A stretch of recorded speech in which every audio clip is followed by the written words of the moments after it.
The modern family. Let us bridge the gap between generations. Let us shape up the modern family. The modern family. The modern family. Join the discussion and give us your feedback. Live with Hatem Al Abdussalam and Dr. Wa'il Al-Harasi. The modern family. Rahim, in the name of Allah, most gracious, most merciful, all praise be to Allah, the Lord of the heavens and the earth, and peace and blessings be upon our beloved Messenger Muhammad sallallahu alaihi wasallam. O Allah, grant us knowledge, wisdom and sincerity. Dear brothers and sisters, I'm Hatem Al Abdussalam. I salute you all with the salutation of the people of paradise. Assalamu alaikum wa rahmatullahi wa barakatuh. Thank you for tuning in to your program, The Modern Family. And today we have a new show. Before we start, I just wanted to say that last week I wasn't feeling well, so I wasn't here. And I think it's contagious. And today, Dr. Wa'il, my dear friend and brother, is not around, is not feeling well. So I wish him to feel well soon and to join us again next week. So this is a big hi for you, Dr. Wa'il. And now we're getting into introducing our guest for today. I have two honorable guests, two wonderful ladies. We have Mrs. Chantal Abi Shibl. I hope I pronounce your name right. Yeah. And Mrs. Chantal is the manager for Hams Al Athir Center in Al Khawd. Assalamu alaikum. How are you? Salam, I'm fine. It's an honor to have you here. Thank you. And she is also a mother of a child who is affected by a disability of called CP. Yeah, we'll get, cerebral palsy. Yeah, we'll get more into details about this disease, inshallah. And on my right, we have another honorable guest, who is Mrs. Sara Al-Ma'wali. Assalamu alaikum, Sara. Alaikum salam. How are you? Fine, thank you. Are you breathing? Barely. Sarah is a teacher in one of the schools here in Muscat, and she is a volunteer in the Early Intervention Center, and she has passion for special needs. And today, both the ladies are here to share their stories and their experiences when it comes to disability, each in their own area. So welcome to the program. Thank you very much for accepting the invitation at a very short notice, and I'm sure our listeners are going to benefit from today's show. So where do we start? I'll start with you, Miss Chantal. Can you tell us a little bit about yourself and about your daughter and about this particular disease that is affecting your daughter? My name is Chantal Abi Shibl, as you said. I'm Lebanese, and I have two children, one cerebral palsy and the other child is normal. My daughter is cerebral palsy due of stroke during delivery. This is what the neuropediatric told us. And she had a deprivation of oxygen in her brain that guide her to cerebral palsy and another disease called microcephaly. Microcephaly, it means her brain is smaller than normal that go under the umbrella of cerebral palsy. What do affect cerebral palsy? It will affect first her physical. She cannot walk, she cannot use her body properly. She cannot sit properly. She doesn't have physical control on the body. And then depends on the cerebral palsy, what it would affect more. It may affect her, she cannot see nicely, she cannot eat properly, because she will have problem in all her muscles, and all over her body. Even she will have problem in digestive, problem in the eye. It's everything related to the muscle that the brain could make control on it. She doesn't have any control on that. This is what we call cerebral palsy. How did this start, Miss Chantal? What was the cause of this at the beginning? At the beginning, when I had the delivery, nobody told me anything. They told me this is a normal child and you can go back home. I take her home, but I had the feeling that there is something wrong with her as a mother, and she's my first child. I have that she's always crying, she's not moving properly. At 3 months, 4 months, she's not grasping like other child could able to grasp. I used to put her under the gym, the one with the toys coming down. Yeah. I used to see a lot of children playing with those things. And they get excited with the colors and the exactly. movement. And the lights and all these things. For her, nothing, no response for any of these things. Did she have any facial expressions? So when you talk to her, when you smile at her, she had all up to now. She was smiling when you cuddle her, when you tickling her. She's always expressing if she wants to eat. Her hungriest. She's upset. There is something hurting her. Like a normal baby, you can feel that. Like Shiba's baby, each cry is for something. She's crying. This cry is because she's hungry. This cry, she's in pain. This cry, she's not comfortable. All these cries were normal, but physically she wasn't too normal. And then the doctor, at 5 months, we were trying to find we were here in Oman, and we were trying to find a neuropediatric to find out if there is something wrong in the brain itself. So we had to make something called MRI. The MRI is to have the brain inside and see all the brain if it's completed or not. We couldn't find any of these services here in Oman. So you had to go abroad and find special care for your child. Exactly. What happened next? I mean, maybe as a parent, at the beginning, being blessed with a child and going through this trauma, it was difficult for you, and maybe you were panicking, maybe you had difficulty to understand and to accept the reality that you have a sick child and you need special care for this child. That's what happened to me personally. That when they told me the problem is that when we went to the we made the MRI, we went to the neuropediatric, because he is the one that he will tell us exactly what the child is his problem. In whatever, any disability, only the neuropediatric could tell you if he is what he needs, what he doesn't need. And then he started explaining to me only medical words. She has microcephaly, cerebral palsy, all these things. I couldn't understand anything. So I told him, explain more to me. I said, do not do anything now for her. She's 6 months. Wait until she is up to 1 year, and then you will do physiotherapy, occupational therapy, speech, all these things. I couldn't be able to understand anything.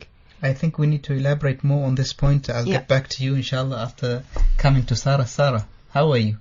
You're okay. Still not breathing. No, not really. Am I blue? Sarah, tell us, you have a special experience with your brother. You have a brother who is affected with autism, and he's almost, I think, 23 years of age. And you're also volunteering at the Early Intervention Center. What does this mean to you? Growing up with a brother who is affected with autism, what has it brought inside you? What's the feeling that you have that made you go into volunteering? And autism is a very personal topic to me and my family, and I'm sure it is to anybody who knows somebody with autism spectrum disorder. It's, for me, growing up with Salim, because we were so close in age, Salim for a very long time was actually quite normal to me, because kids will be kids. They will play. They will find a way to communicate. And although Salim was non-verbal for a very long time, that means he did not speak for a good few years, we had our own way about us. And him and I were one, you know. Then, you know, as he got older, things started to develop. He, in positive ways and negative, he became verbal. His diet was a constant struggle for a very long time, but eventually we kind of found our pace with him. But as he grew up, things became very much about Salim, and that's not due to any selfishness, or it's just the nature of autism. Things have to be very, very structured. It has to be a particular way.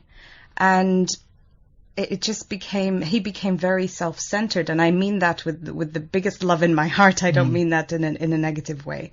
And so as he grew, things became more difficult. It became more difficult for us to understand him, because he would get caught up in a lot of his own thoughts. Salim had many interests as a child. He loved art, and he was a fantastic artist. He would watch cartoons and replicate those cartoons, each and every single one of them, exactly how they were on the TV, on paper. He was just wonderful. And then as he got older, he discovered things like the internet. And a concept like the internet for somebody like Salim is very difficult because they don't realize that it is limitless. It is ever growing. It does have many sources. Like we were discussing earlier on, sometimes you get the right information and sometimes you don't. And so that posed a big problem for him and a big challenge, because if he wanted to find out a certain train, for example, you know, he loves trains. So what's the model of this train? One website would say one thing, the other would say another. And he wouldn't be able to distinguish. No, of course not, because he doesn't have the ability to do that. It's out of his range. And so with that came a lot of anger and frustration. Now, the behavioral issues and things that came along with it was not due to the internet. It was due to his frustrations. It could have been anything other than the internet. Anything that he did not understand. And so it was almost like a spiral effect. And he has a lovely life now, but it took a long time for us to understand how to work with him, because we are his family. We are not doctors. And it's very hard to separate between me, the sister, me, the mother, me, the brother, me, the father, and me, the carer, me, the educator, me, the doctor. I care about you. I'm here to provide for you. I'm here to help you. And that was the struggle, finding that balance and finding a way to help him as well and give him a life that was not necessarily him stuck in a house, not being productive in the way that he can. But you grew up seeing your parents treating Salim in a particular way, and maybe at the beginning you didn't understand what was wrong with Salim, and you were not able to maybe cope with what was going on. But what is the role that your parents played to make it easier on you to adopt to the way that Salim has to be? I can't give you an accurate answer for that, or an honest one, because Salim, like I said to me, it wasn't that I didn't even understand what was going on with Salim. I just didn't notice it. It wasn't a big deal to me. As I became a young lady and as I went into becoming a teenager, I'd notice people staring at him, and, you know, I'd be like, what are you staring at? Which my mum would reprimand me for because I was too young. But, it became more obvious. And for me, it was my frustrations that people didn't have the patience to begin to think that maybe that there was something that was wrong and he wasn't a naughty boy when he was being in the shops, having a bit of a tantrum because he wanted a particular chocolate, you know? So for me, I didn't really see the difference until later, and so I didn't find that a struggle. I think realistically, the people who would have been able to give you that perspective are my elder siblings, because they were old enough to remember Salim being born, to remember Mum and Dad and Salim going through that kind of transition, realizing that something was going on, trying to get a diagnosis. Okay, where do we go from here? And they would have been old enough to remember that. But for me, Salim he's barely 2 years younger than me. So he was my buddy, and there was absolutely nothing wrong with him. You know, we'd chuck our toys out the boxes, get in and drive the train, and, you know, it was very normal to us. I think it's very, very important for the siblings in a family to be united and to have the same goal. At the end of the day, you were having fun, you were just being a sister to Salim, and Salim also felt the comfort from your side and from the family, and he was able to cope and become, sort of a member of the family. If it was the other way around, then he would have had difficulty. Maybe he would have had more frustration, and maybe things would have been worse. But I think the parents and the siblings also played a very big role in supporting Salim and catering for his needs. 100%. Yeah, 100%. Because I do agree, because in a disability they do need first the parents to understand what is the disability, and to change your life based on what he needs, not what you want him to do. That you want to go to this restaurant, but for him this restaurant is strange and he's not feeling comfortable, and I want to go to this restaurant. No, let's go to another restaurant that he will feel, because if you're going to a restaurant, the disabled child is not feeling comfortable, you will have a nightmare. Yeah. And then you decide, next time I'm not going out of this house again. No, you can go out of the house, but manage it in a way that this place you go, okay, he's feeling, even if the same place you're going, always the same place, but you're having fun. You're having fun. Your child is comfortable, and your other child are having fun. It's not about the place itself. It's about going out in the family and not feeling like the disabled child, because he's not be able to go out. We have to leave him at home because we cannot take care of him outside of the house. This is very bad. Ms. Chantal, as a parent, sometimes you reach to a stage of frustration, or maybe not knowing what to do, and maybe you break. And I cry. And you cry, of course. And I say, why me?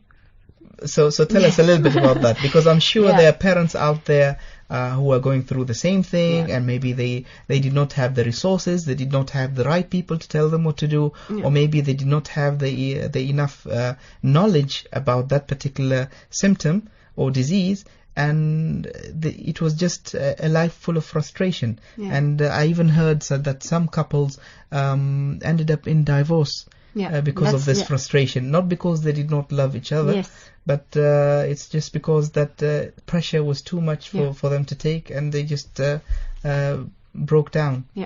That's true, because it's not only the family. You're taking a 70% from your time only for that child, because if you need any disability for her, for Sarah, I think it's the same. If you will agree, if he will make a tantrum, you have to leave everything in your hand and go solve that problem, so it will not increase. You have to decrease it, and you have to calm it down. So whatever you are doing, you have to stop it, because you know always the mother or the father, the mother and the father, they are the people that know how to deal with the child, whatever it is, even if he's going to a rehabilitation center.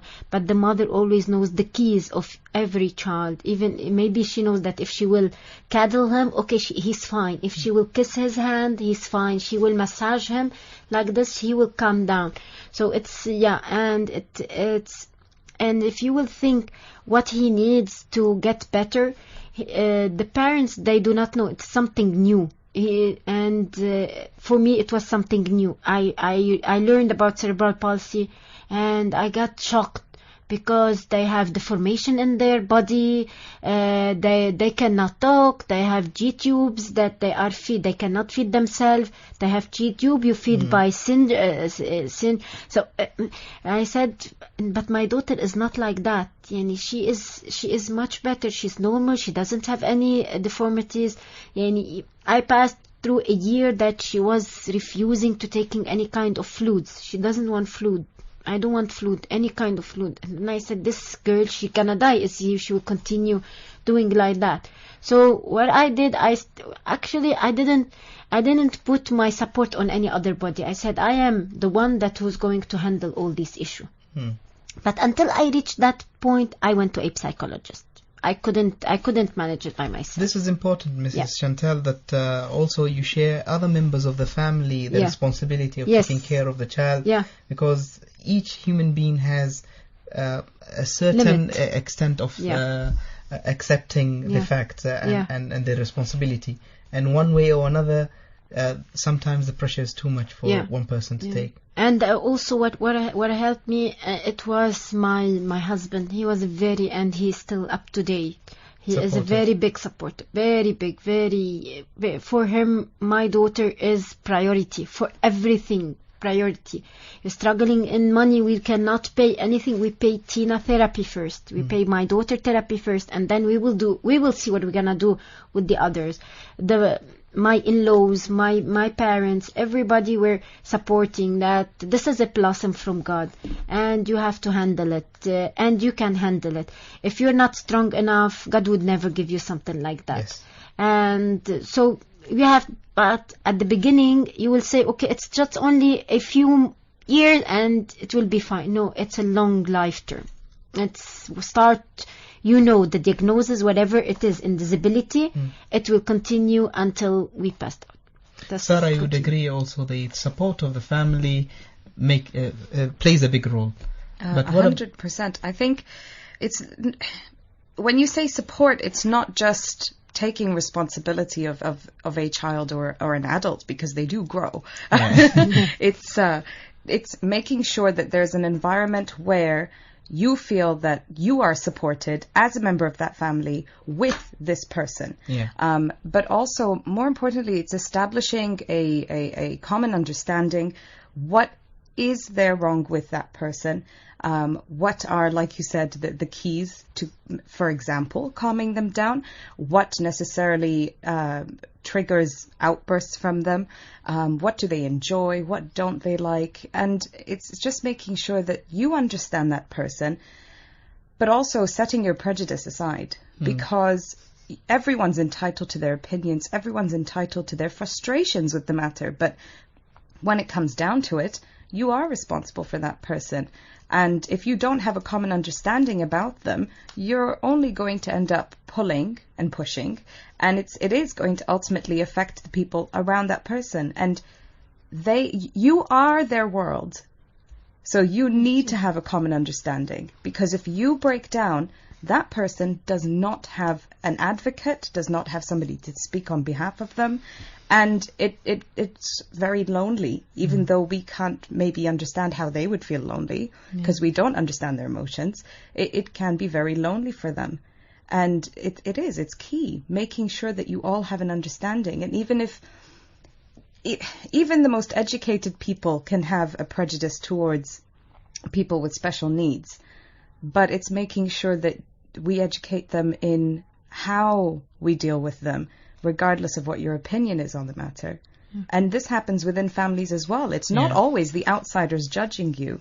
And you have to make sure that within the siblings, within the uncles, the aunties, the cousins, and the way our families are, we're so big. That the father itself, sometimes they do not accept the disability of the child. The father, for example, if a child is ADHD or ADD, there is a lot of, or even autistic, there is a lot of fathers, they say, no, he is normal, he's only active, he is a naughty, and we start hitting him as he is a naughty boy. He's, a naughty child. He's not. He's doing these things on purpose. He's not doing because he doesn't want to believe, and that's what you said, that it will guide to divorce, or for cerebral palsy. You have to carry the child wherever you go. No, I will not carry. You carry it. I will carry. You carry. Okay, no one you will carry, and that's it. You have to pay this amount. I don't have money, but we have to do something for him, because if you will stop doing any rehabilitation, he will have a lot of physical problem, because he cannot move by himself. You have to help him to move. So while helping him for this, you have to pay. All rehabilitation for these children are costly. I think people tend to forget that when you decide to get married and have children, then you have accepted the responsibility of these children. Yeah. And no matter what you do, you cannot escape from these responsibilities.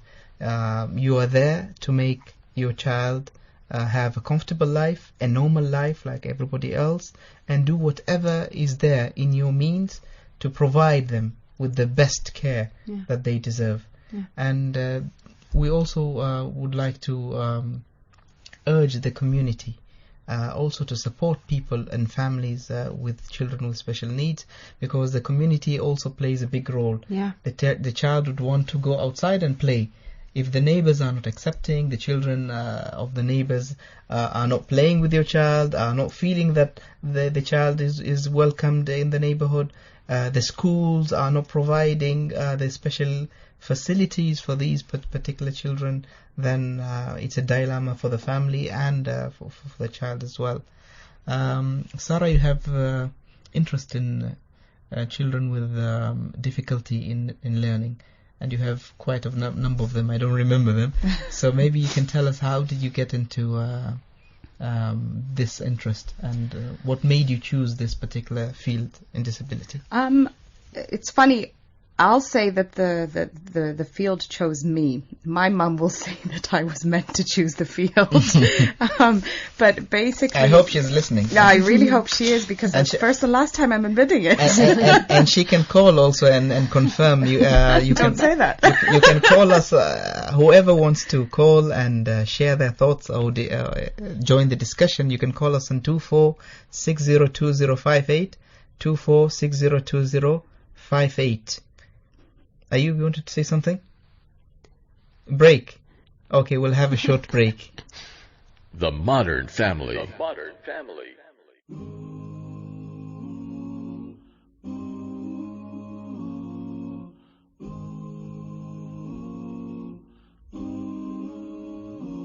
There's a place in your heart, and I know that it is love.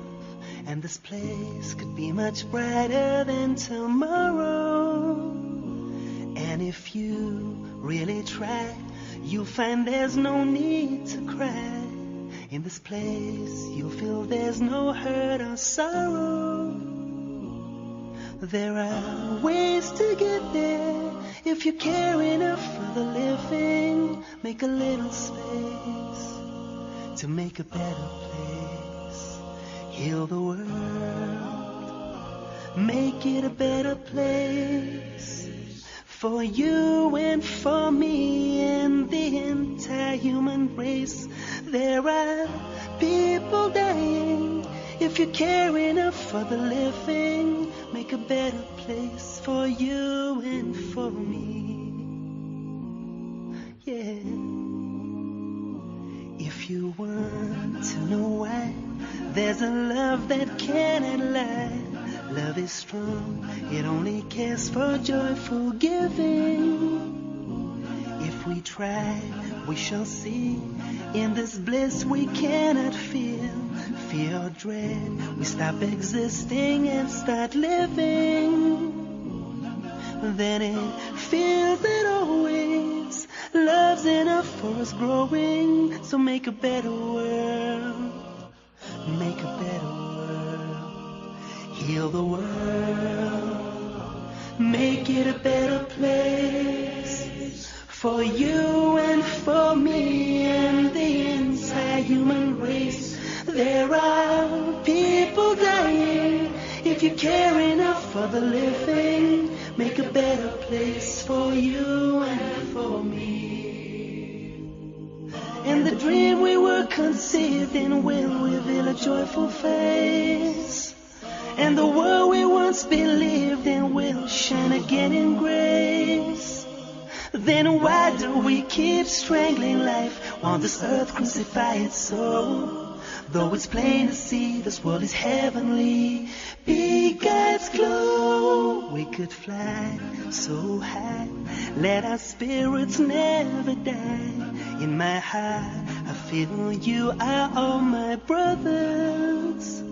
Create a world with no fear.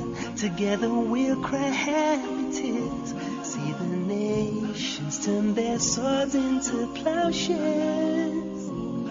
We could really get there if you cared enough for the living. Make a little space to make a better place. Heal the world, make it a better place for you and for me and the entire human race. There are people dying. If you care enough for the living, make a better place for you and for me. Heal the world, make it a better place. The Modern Family. The Modern Family. Welcome back, dear listeners. I was just reminding you of the numbers that you can call us. That's 24602058. We have our two honorable ladies here, Sarah Al-Ma'wali and Ms. Chantal. We have a very good discussion here, and Sarah was telling us how she got into the learning disability, special learning needs. Yeah. Well, when I went to university, I went to train to be a teacher, and I decided to become a teacher not because of our experience with my brother, but just because it had kind of enticed me into education, because I had to focus a lot on, with Mama, focus on different ways that Salim educated himself, different paths that he took, and then how we had to guide him. So that's kind of what led me into the area of teaching. And when I was in uni, at the beginning, I was, set on I'm going to work with children with special needs. But when you are at uni, they don't put you in special needs schools for placements. The whole thing. First. You have to go into what society calls a mainstream school, and that is where you would be encountering quote unquote normal children, neurotypical children, and I kind of got very comfortable because life with Salim was exciting, but it was also chaotic, and it was very emotional, and so when I was there, it was not calm, because no teaching job is easy for any teacher listening out there. Yeah, you were just telling us on the break your first experience in yeah, that the first year was difficult, and it's not because the mainstream classroom was easy, but for me on a personal level, it was certainly more manageable in terms of emotions, and so I kind of subconsciously moved away from special needs, not because I was deterred from it, but just because I had found something that allowed me to kind of get my pace and fall into things and, go about things in a normal way when life was certainly anything but normal with Salim, and I don't mean that in a negative way. But it was just so chaotic but it was so much fun, and it was just a normal pace, and it was just really unusual. And so I kind of ended up doing that and qualified and came back to Oman, went into an international school, and whilst in this international school, you're meeting people from everywhere around the world. You're meeting children with so many different needs and so many abilities, and it kind of led me back to special needs due to experiences that I'd had in my few years of teaching there. And it kind of dawned on me one morning, oh God, what was I thinking? This is actually what I was meant to be doing. I don't know how I've lost my path, but somehow I've come back to it. And it kind of got the ball rolling. So I decided, okay, well, I can't really look at special needs unless I have some kind of qualification to kind of push me in that direction. So I applied for my master's, and I'm hoping I've received an offer, and I'm looking at a master's in special needs and inclusion. I'm hoping to start in September, and I'm parallel to that going to be volunteering at the Early Intervention Centre for Children with Special Needs, and working with them just to kind of gain experience, but also to develop a relationship between what I am studying and the actual practical side of things. Because when I was at uni and training to be a teacher, that was the best part of it, not being in the classroom and reading the books, and it was being in a placement, actually working with the teachers, with the kids, and developing that kind of understanding of what the books actually said. So that's my... We'll get back to you, Sarah. We have a call. Assalamu alaikum. Walaikum salam. How are you? Fine, yeah. Tell us. Yeah, good evening. Good evening. Yeah, I would like to share some thoughts on this ADHD. Yes, go ahead. Yeah, see, there's been a lot of misconception regarding this ADHD. Right. Yeah, because there is some teacher who had come recently to Oman from India. Yeah. He's a trained, he's an educator. He trains, children in the schools, and he trains the teachers in the schools. Train them to do what? For understanding children better. Understanding children better. So we have a program called Know Your Child. Yeah? Okay. Yeah. Hello? Yes, we're listening to you. Oh, I think the line went off. I didn't get the point, actually. But you can call us back and clarify that. So, yes, Sarah, thank you for sharing that thought about the special needs. You have anything else to add regarding that? I'll get back to you. We're not done with you. But Miss Chantal, you have a center. Okay, they call us back. Assalamu alaikum. Wa Walaikum salam. Yeah. Yes, Sorry, it got disconnected. it's all right. Go Okay, ahead. so this is a program which is a very short duration program, you know. Which one? This our program or your Know program? Your Child. No, this program which is conducted by an Indian teacher, you know. Okay. Yeah, he has gone to so many schools all over the world. In India also he has gone, and in everywhere in the world. So what does he do exactly? See, we educate the teachers, you know, how to understand. We educate parents how to know your child. Yeah. In what sense? How do you? In many ways. Like many times, we parents also we don't understand our own children. Yes. Yeah? Yes. The children are being they get an feedback from the teacher that saying he is ADHD, but it may not be so. In most of the cases, it may not be so. So the people who are doing this program, are they qualified? Do they know these type of disabilities? Yes. We know they are qualified enough. They to know. They know that children basically have a lot of energy, physical energy, right? Yeah. Do you agree with that? Yeah, we agree. Yeah. So, one of the simplest remedies is the child should expend his energy. Yes. Yeah, as long as the child are kept within the confines of the home, and they're only sitting on the video or computer and playing all the time, and they're eating all the time junk food. Yeah. This all results in the symptoms of ADHD.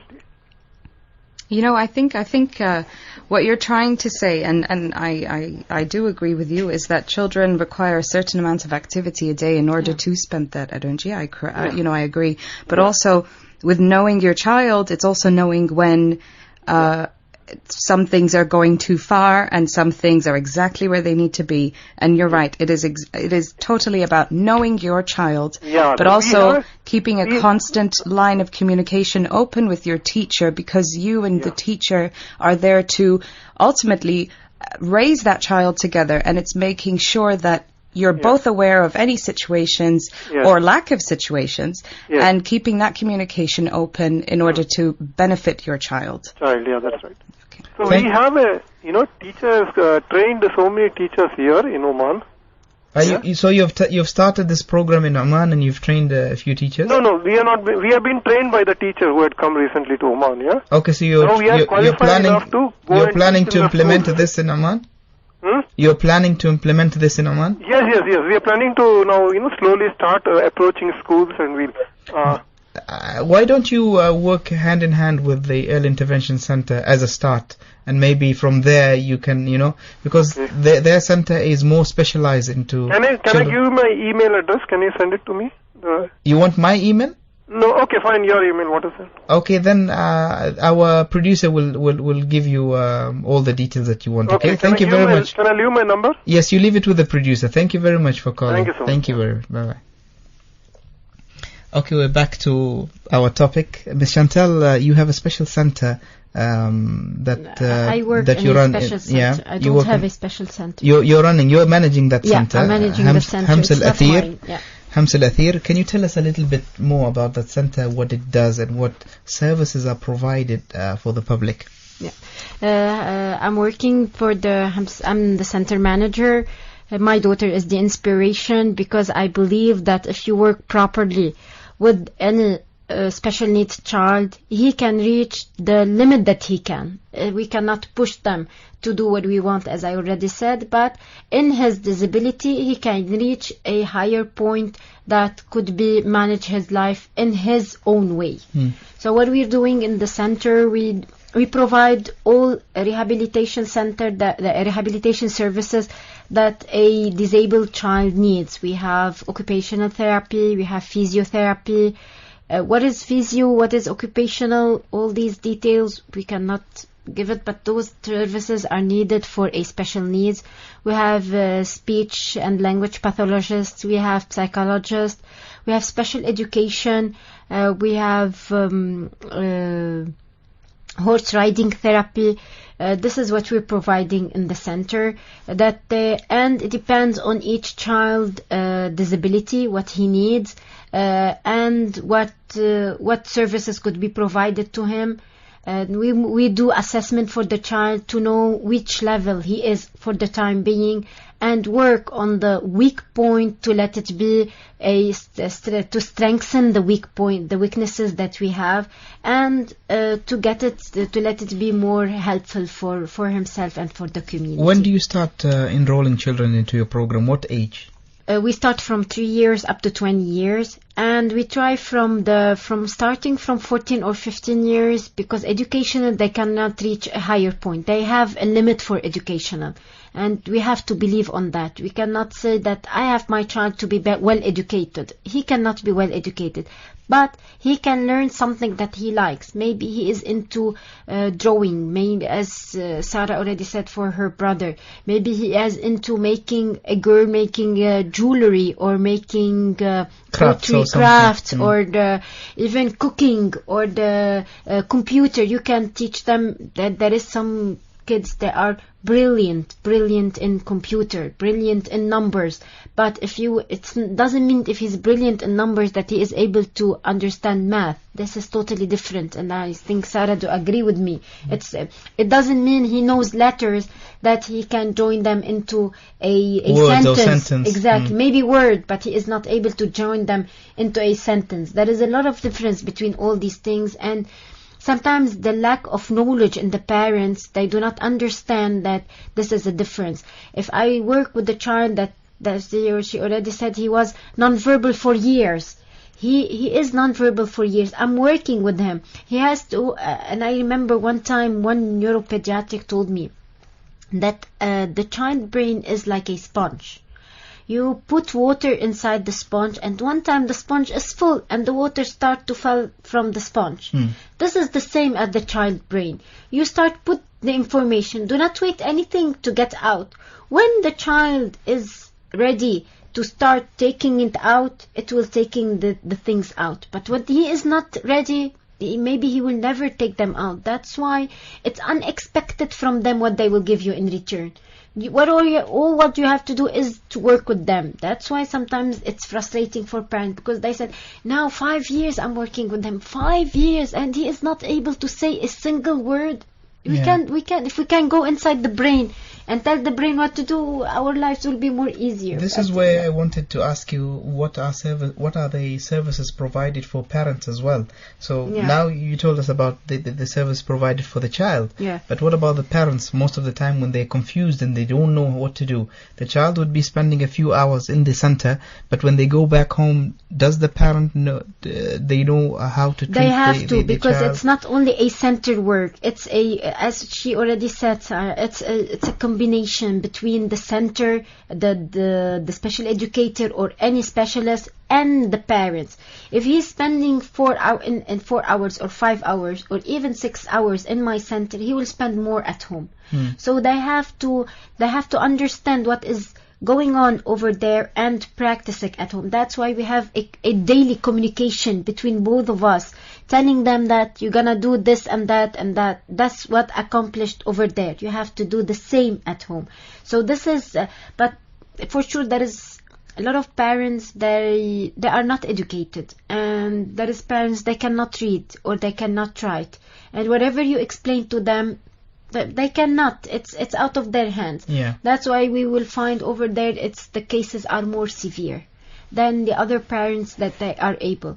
And in terms of money, also it has a very big effect on parents, because where you have extra money, you will get a shadow teacher or a special educator that she will spend only the time for the child. This has a totally different effect on the child, either than staying alone. If you have 6 or 7 child and you have one child with disability, how are you going to take care of the 7 and your child? So that's why you will find that the mother will say, I cannot afford. And in the same time, she will feel very guilty. What I cannot do, and I want to do whatever I can, but whatever is my income, I cannot handle it. And this is also a very big gap for that one. And about parents, last issue is that on Thursday we're having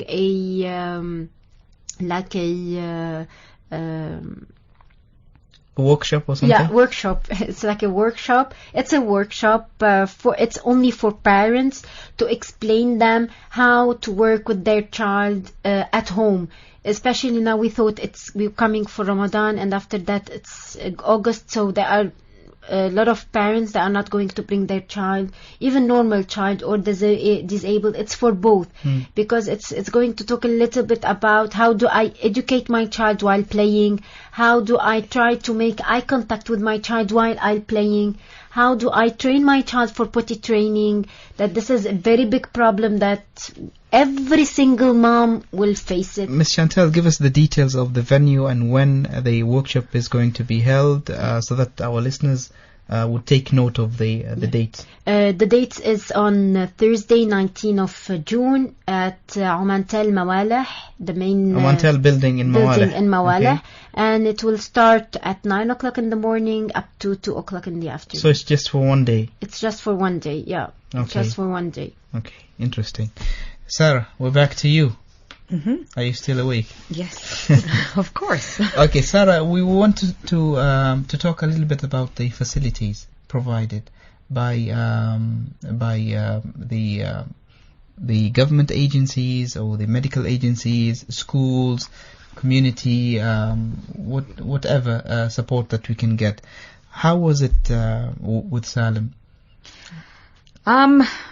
That is 23 years of history, so I can speak to you about it as an educator and about somebody who's currently in parts of the system. Okay. But for me to go into that would just, we would need way more than 2 hours, or 1 hour.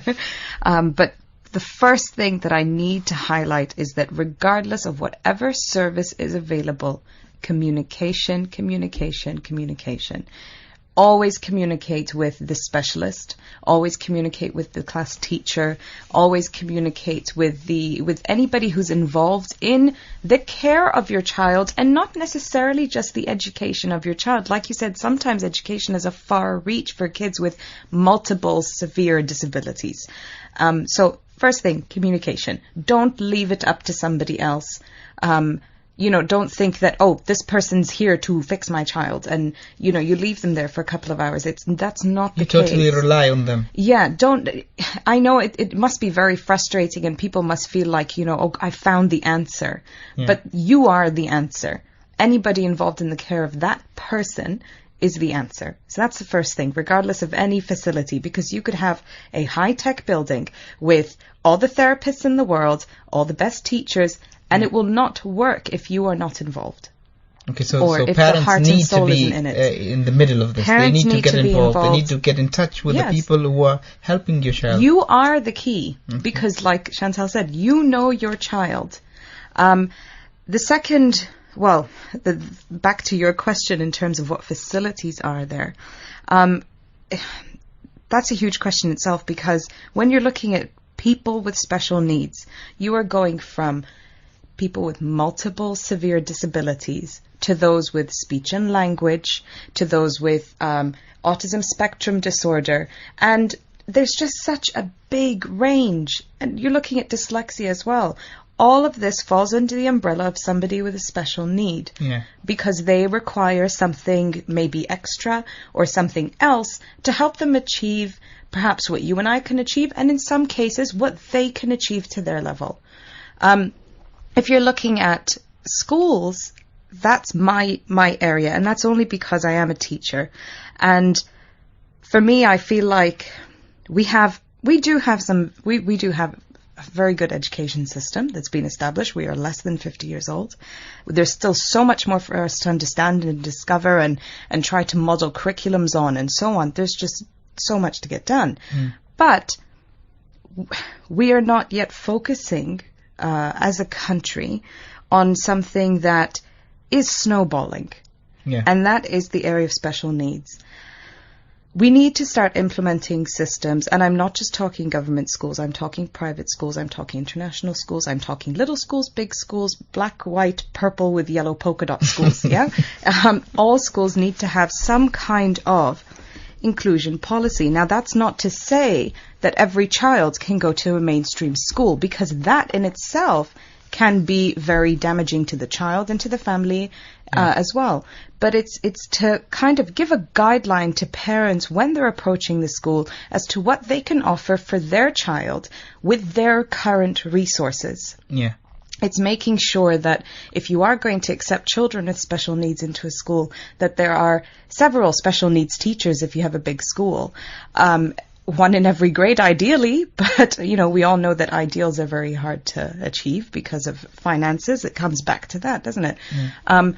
It's making sure that if you have a large number of special needs school, maybe you should be considering opening up a special needs unit where the kids almost have their own curriculum that they follow. They are still part of a school community, but they are almost in a wing of their own where they have particular facilities available to them, and that's where you're going more severe in the world of special needs. I think to start off, the government agencies should have at least statistics, proper statistics, to find out what are we talking about here. What's the numbers that we have?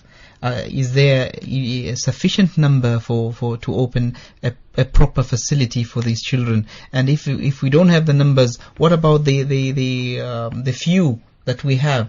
Do we need to send them abroad? Do we need to bring specialists to cater for their needs? Do we train the parents? And also the role of NGOs or centers like yours, the one you're running, Ms. Chantal, plays a big role to support the parents and the community and the children themselves, to train them, to educate them, to hold on to their hands. Most of the parents who have joined our program, who have children with special needs, most of them had the concern that we need someone to hold our hand at the beginning, because everything is so fast, happens so fast, and it's new to us, and we don't know what to do.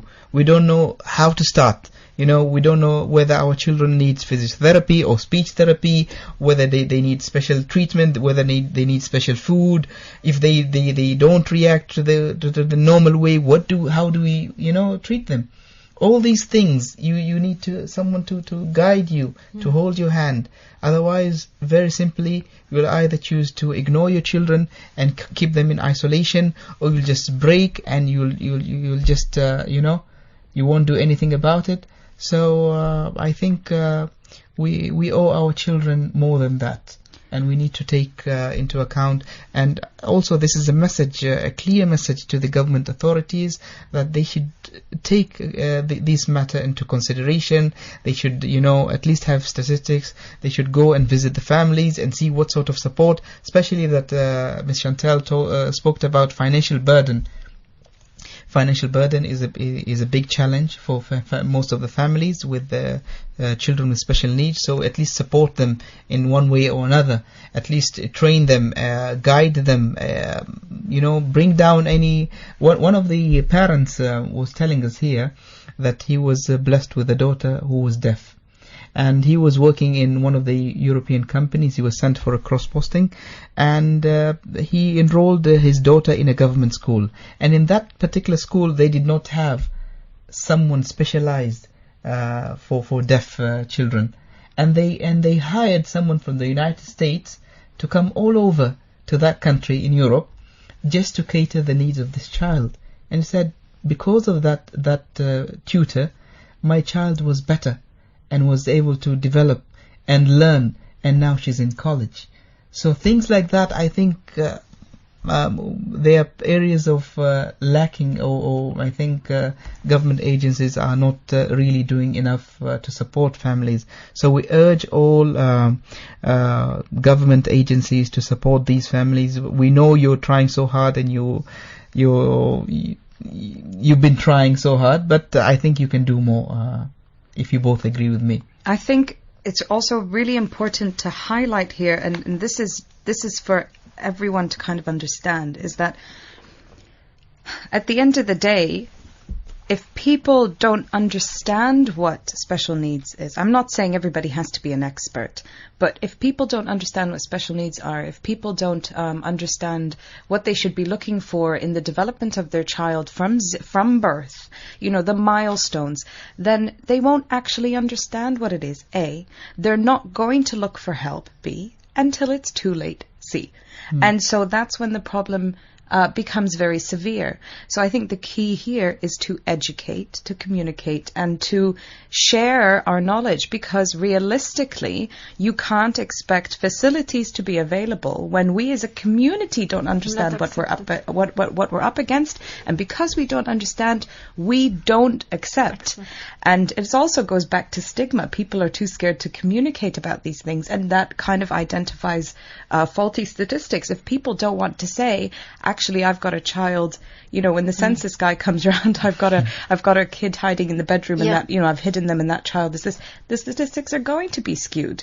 Yeah. So the statistic is not accurate, and it's not that because a lot of parents, a lot of people still, they are very afraid. Revealing and saying, or they do not know what is happening with as I'm already said, he's saying that this is a naughty child, but he is not a naughty child. He has a problem.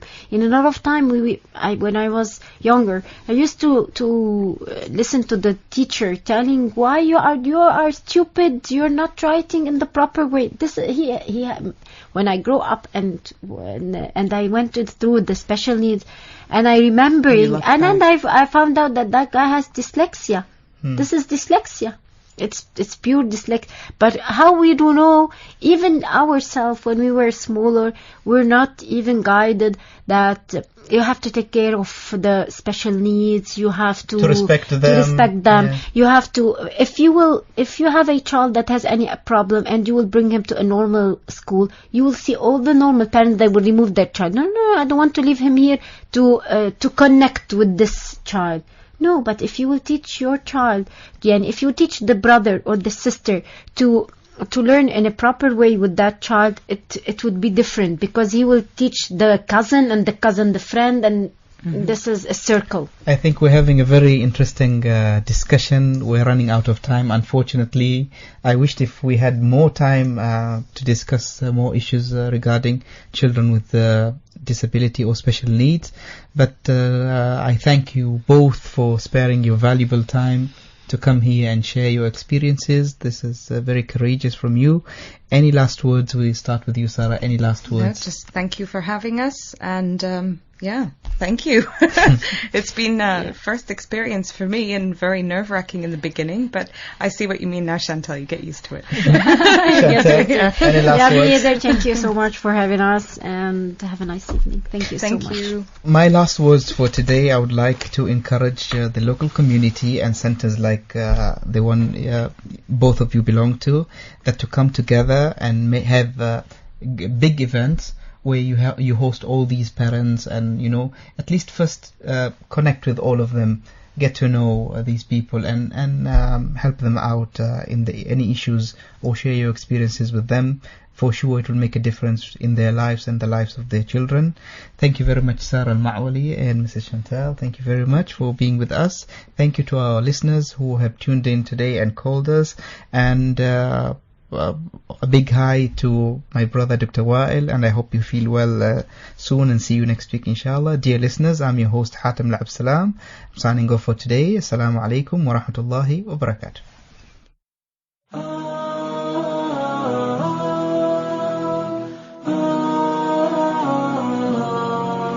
The Modern Family. The Modern Family. Let us bridge the gap between generations. Let us shape up the modern family. I remember